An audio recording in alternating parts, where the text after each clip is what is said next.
If you're Russell Wilson, you've won a Super Bowl, you've been to 2. What's he played, 8 or 9 years? I think this is year 10. And he's watching, is it 10? And he's watching Pat Mahomes, do whatever he wants. And he's watching Tom Brady be Tom Brady. Wouldn't you think in a million years you're thinking to yourself, why aren't they treating me this way? Michael Irvin, don't you think he must be thinking, why are they questioning me at this point? Yes, Suze, how are you, Suze? It's Good so morning, great Michael. to talk to you. Good afternoon, oh my morning. God, Suze. Listen, there's a lot going on, man. And this football, it's the gift that doesn't stop giving. Things are really, it doesn't stop. We can't get to an off season. There's no such thing as an off season because every week something is trickling out. And that's the thing now, Suze. That's the thing. We understand. I said this years ago when we started giving out these contracts and you giving this kind of money and guaranteed money.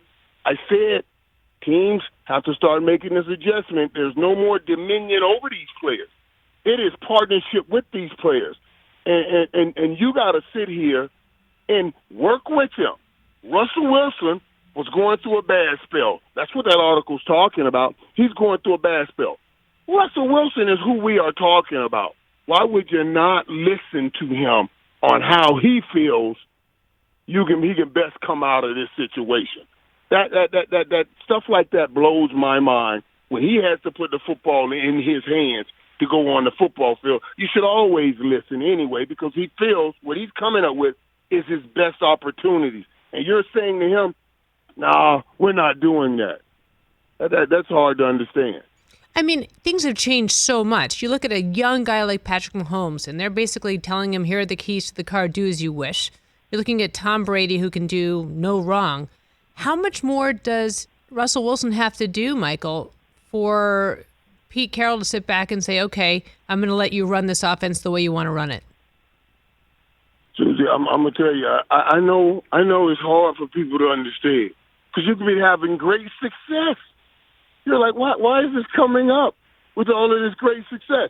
Even all that Aaron Rodgers is going through and the little rift that seems to be just simmering over there now. And all of this. But I'm telling you, I saw it firsthand. I saw it when we were at the pinnacle, coming on back-to-back Super Bowls, these power struggles that come in and tear everything up.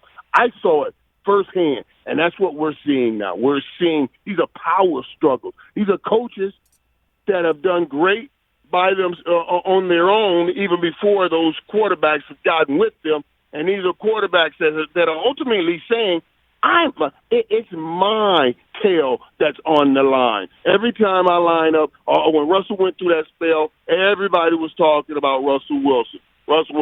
It's my tail on the line. Deshaun Watson. When you don't win a Super Bowl as a football player, nobody remembers the GM, Suzy. They only remember the quarterback. Nobody knows who Dan Marino's GM is. All we say is Dan Marino didn't win a Super Bowl. It's just, and those guys are trying to take control of their legacy. That's just what's happening now. Because it's the quarterback out there with the number on the back. I mean, he's the reason why guys are buying jerseys because of the quarterback. And also, we also know Russell Wilson had a bunch of banged up running backs, so he's out there by himself. You bring up right, Suzy. And Suzy, there's also only maybe 8 or 9 real ones in 32 teams. My degree is BMO, Business Management and Organization. The first thing they teach you in business is supply and demand, baby. Supply and demand. And if you're in the top 10 and there's a demand of 32, oh, you got some power. You got some power, and we're seeing that this offseason. Suzy Shuster here on the Rich Eisen Show, sitting in for Rich with Michael Irvin. Thanks for calling in again, Mike. Let's talk about Dak Prescott. Since you talk about this, we're going to go around the league, it looks like, with the quarterback carousel as usual. What is happening in Dallas? I mean, I'm just so curious about why didn't Jerry Jones just re-sign him and move on and make him establish him as the star that he wants to be? And guys, I do like to think sometimes we always believe that people don't listen to what is being said outside and how things are changing. A couple of years ago, Suzy, I went on right here in Dallas and went off back then, the number was $30 million a year. Everybody was complaining like I don't know what about paying Dak Prescott $30 million a year. I said, are you joking? Like, how many times I measure a man on distance travel? I mean, this is a fourth-round pick that has done what he has done, and you got all those years for free, basically, and now you're complaining about paying him 30. I said, I promise you, the number only goes north from here. So you in another year, you're going to be complaining more. Now that number's going north, seems like a $41 million a year. You just got to bite the bullet and get it done now. Now, both sides. I say, Jerry, you got to figure it out and bite the bullet and get it done. Let me tell you what my concerns are with Dak. And it ties back into what you just talked about. Russell Wilson moving around. We got Matthew Stafford just moved around. We got top guys that are coming available on a market or trying to make themselves available on the market. So you're going to have some activity with top guys out, some very good guys on the market. Now with all of that movement at quarterback that we never used to get, you got to start looking at the value of the seat that you are sitting in. And the value of the seat that Dak Prescott is sitting in is of great value. To be the Dallas Cowboys quarterback. You think Russell Wilson would love to be the Dallas Cowboys quarterback? I know it would take a whole lot to do that. But I'm telling you, we're getting quality quarterbacks that are coming available. If I'm Dak Prescott, I'm going to tell my people, hey, let's get something done. I don't want to have my chair in this musical chair game that is starting to go on out here. And I know he has all the leverage. I'm not talking about the money. I'm talking about the chair he's in. I also wonder, Michael Irvin here on the Rich Eisen Show. I'm Suzy Shuster sitting in for him. I'm also wondering how this affects the chemistry in the locker room. Because if the guys are seeing how Dak Prescott's treated, wouldn't they be thinking, well, how are they going to treat me? Yeah, that trickles down. But Jerry kind of went backwards in this because he took care of a lot of the other guys prior to taking care of Dak. Trying to see if he can find a value for Dak, and the market's going to find the value for Dak. So he took care of a lot of other guys. So that may have helped some that is going on in the locker room. And so we're talking about different numbers now. People always say, man, Jerry's doing that wrong. No, stop it. There's no such thing as doing somebody wrong. We're talking about $35, $40 million a year. Let's stop it. This is just business. Nobody's doing it. You know what I'm saying? Jerry didn't do Dak wrong last year. Dak made $35 million last year. Dak's want to make a minimum of $38 million this year. There's no doing anybody wrong in that situation. It's just they have to sit down and find a deal and get a deal done. Wait, say that again. How much money was he making? Man, Dak made $33 million last year. I just loved how you said it. Are you kidding? Now, Michael, what's happening in Houston? Have you ever seen such a strange scenario as what's happening in Houston with Deshaun Watson? Yeah, and that's so sad. That's sad. And you know what? And I'm going to tell you how I thought about that, too. Because I knew something was coming down when I broke that DeAndre Hopkins story a little while ago, and how Bill O'Brien and that meeting went, and some of the things that went on in there. And I had heard about all of this stuff that was going on in Houston then. I heard about it all then. So I waited to see, and we waited to see what trickles down and how it happens. And this happened. What I was surprised about was when Deshaun Watson signed the deal. Because I knew all these things, a lot of things were going on. And then as I thought about it, I said, why would he do that? Why would he do that? But the more I thought about it, it was brilliant that he did it. Because the deal that he signed puts a no-trade clause in the deal. Now, ultimately, they didn't step up and do the things they want to do. Now he moves. He has total control. You can send me where I want to go. You'll send me where I want to go. As opposed to if I didn't sign a deal, you will have control over me because you'll keep franchise tagging me. So yeah, I'm shocked that it's gotten that bad.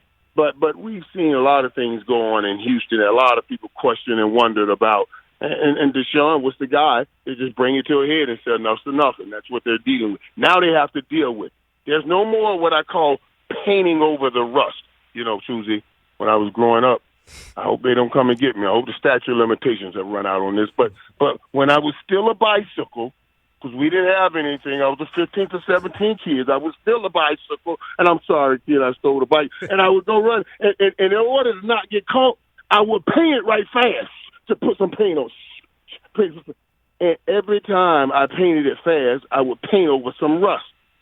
Few months later, the rust come right back. I learned that you got to sand down the rust first before you paint it, or the rust will come right back. And Houston now is in the sanding down process. No more just painting over this rust, because Deshaun Watson ain't going for it. We got to sand it down and then get it out of here. This is like home ed with Michael Irvin on the Rich Eisen Show. You never know what you're going to get when you tune into the Rich Eisen Show. I'm just saying, Michael Irvin has now taught us about stripping a bike. Those kids that I stole their bikes, if you can find me, I'll buy you a new one today. Come on back. I'm sorry. By the way, brand new one. half of Florida's going to tweet out, he stole my bike. It was me. Don't joke. One last question, football related. What's happening in Indianapolis with the Jersey Gate? If you had been in Dallas and Troy Aikman had said to you, I want 88. We're talking, of course, about Michael Pittman and Carson Wentz coming into Indy and wanting his number 11. Would you have given the 88 off your back to Troy Aikman? This part trips me out. I mean, it's not like, okay, I'm going to say no to the guy right there, and then, I want him to say yes to me, throw me the ball. This is, that blew my mind. You saw how quick Godwin got off that jersey for Tom Brady, and I know he's the GOAT, but he's the quarterback. You get a quarterback what he wants, so the quarterback can give you what you want. As soon as dude, I would be in that huddle and say, hey, man, 11. Remember who gave that to you. Come on now, let's play. Let's go. You know what I'm saying? That's what I would be calling Carson. Hey, 11, you remember who gave that to you? Can I get you get me the ball? But that's yesterday, I think, already leaking into Carson Wentz tomorrow. I guarantee that's those guys hearing about the locker room situations in Philly and already saying, no, you got to come and earn this over here. We're not giving you anything. And that's what I think happens there. There's no doubt that set the tone for his time in Indy. No doubt, right? Yeah, no doubt. No doubt. Now, he can overcome it. But I think what it does is it gives him an understanding of, oh, no, you're not walking over here as a high-picked quarterback who gets whatever he wants. You got to come and earn this. I'm not coming up. The fact that we're even hearing about it, that they didn't go to him and the organization and try to smooth all of this out, that we have it here, I think that says something. That says something. They should have gone to him even and talked to Pittman about that once you knew you were getting Carson Wentz over there, before any of the media got to Michael Pittman about that stuff. Michael, thank you for coming on. I love having you on. I'll probably have you on every single time I'm on the air. Thanks for coming by today, Mike. Suzy, we absolutely love it, Suzy. And when all this craziness go away and you come on, I'm going to fly out there and co-host with you. Well, come and hang out for a show. You better promise. I would love that. I promise you right now, I would absolutely do that. Absolutely. I would do it for you. I know you would. Out of my house, get on a plane. You're my kid's godfather, for Christ. Really. I mean, you're her godfather, so you got to come out and do that for me. And that's why I would do it. Thanks, Michael. You have a great day. I love you, Sue. Love you, too. That's Michael Irvin on The Rich Eisen Show. Hey, you watched all the way to the end. Thanks for that. Watch more right here.